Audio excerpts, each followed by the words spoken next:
Hi, this is Dr. Pachenik.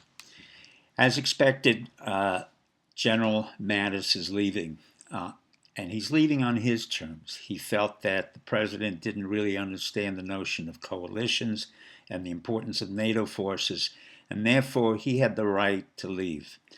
I wish him the best. I think he's done a marvelous, marvelous job as Secretary of Defense. However, no individual is indispensable to the Republic, including a president and a general or myself. But more importantly, I have a candidate. He's the first African American general who has been commander of the U.S. ROK, that's Republic of Korea, UN forces in South Korea. He's a four-star general by the name of Vincent Brooks. He was at West Point.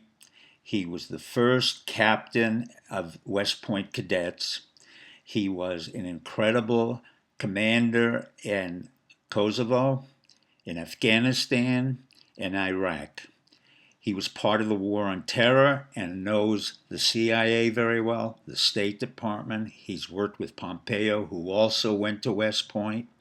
And this is a man versed in all aspects of the Defense Department, the intelligence world, and the procurement world. I believe that he should be our next Secretary of Defense. And I believe it's time that we have our first African American Secretary of Defense. Having said that, I want to make an important point here. Most people are accusing Trump of being unstable or totally incompetent because Mattis is leaving.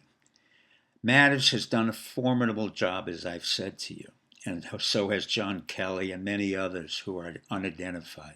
The truth of the matter is, at this point in time, Trump has decided that he had to go with his instincts and the original promises that he made to the country, which was, number one, we're taking our forces out of Syria, which he's doing.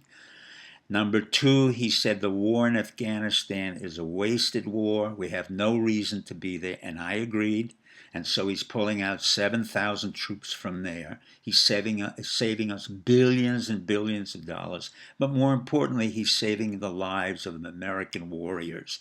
Number three, the war in Afghanistan really was initiated by a man who worked for me, Zalmay Khalilzad, an Afghani who was trained at the University of Chicago, was part of the neocon group, was on my policy planning staff, worked with me on the West Bank, and quite frankly, was not that effective or that strategic. He was very much involved with his self-aggrandizement. And despite everything else, he really promoted himself to become ambassador to Iraq and the intercessor in Afghanistan. I think he's the source of the problem in Afghanistan. I think the Taliban should eventually take over, which was inevitable. I flew into Afghanistan in the 70s. The problem was already there, and the solutions were outlined very quickly. Once you get rid of Zalmay Khalilzad, you allow the Taliban to take over, you make a peace treaty with them, and we go back and we shift to the Asia area, where in fact General Vincent Brooks would be the man in charge, because he did a very unique experiment doing the Pacific experience, where he allowed our soldiers to spend 3 months in each one of the East Asian countries. Having said that, let's accept the fact that Trump will make his own decisions his own way, and people will leave. Now I want to say to General Mattis and all our generals who have left, in the words of Douglas MacArthur, old soldiers never die, they just fade away. I want to wish you a Merry Christmas. Good night.